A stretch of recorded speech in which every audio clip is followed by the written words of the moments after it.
जो शासन और प्रशासन की तरफ से जो जोर जबरदस्ती स्थानीय लोगों पे एफआईआर की जाती है, उन पे थोपे जाने हैं, क्या लगता है आपको किस तरह से शासन प्रशासन देख रहा है लोग?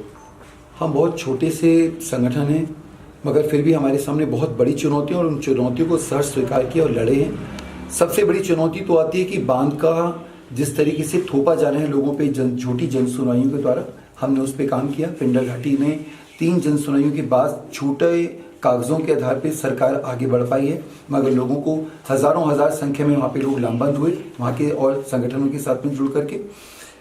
पूरी अलकनंदा घाटी में भी ये स्थिति है कि बांधों की हम सरकार से ये पूछना चाहते हैं कि 2013 की आपदा के कारण से जो बांधों का नुकसान, बांधों की वजह से लोगों का नुकसान हुआ, जिसको कि रवि चोपड़ा कमेटी ने भी अपने में कहा, और प्रोफेसर सुंदरियाल जो कि श्रीनगर यूनिवर्सिटी के हैं प्रोफेसर, उन्होंने भी अपने पद पे प्रवाहित की जाती है। सरकार, डीएफओ या जिलाधीश महोदय जी उस पर क्यों नहीं बोलते?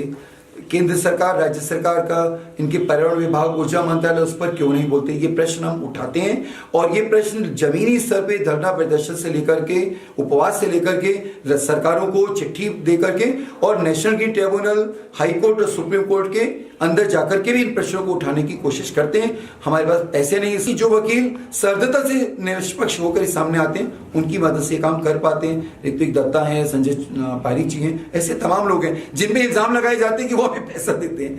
ये भी बहुत मजेदार बात है। दूसरा बड़ा प्रश्न ये है कि टिहरी बांध से आज भी हजारों की संख्या में लोग विस्थापित हैं जिनका पुनर्वास नहीं हो पाया है। ये सरकारी आंकड़ा है, मेरा आंकड़ा नहीं है। जियोलॉजिकल सर्वे ऑफ इंडिया ने बताया कि 1000 लोग बांध बनने के बाद सर्वे लाइन के बाहर निकले, उनका पुनर्वास आप कर नहीं पाए।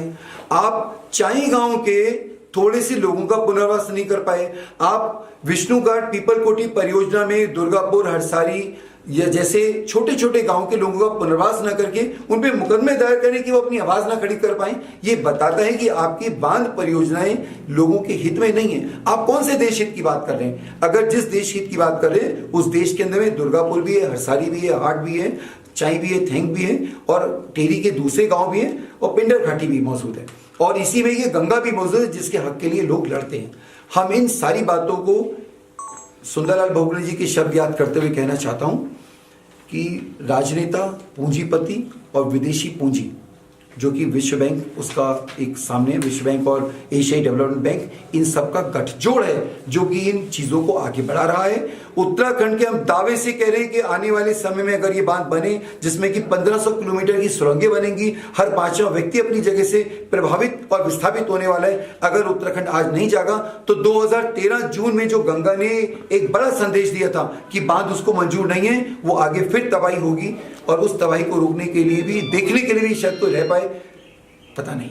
जिस तरह से नमामि गंगा को लेकर करोड़ों रुपए के जो प्लान केंद्र सरकार बना रही है, लेकिन किस गंगा की बात करें? क्योंकि गंगा तो पूरी तरह से टनलों में घुस गई है, तो किस गंगा को बचाने की बात कर रही है?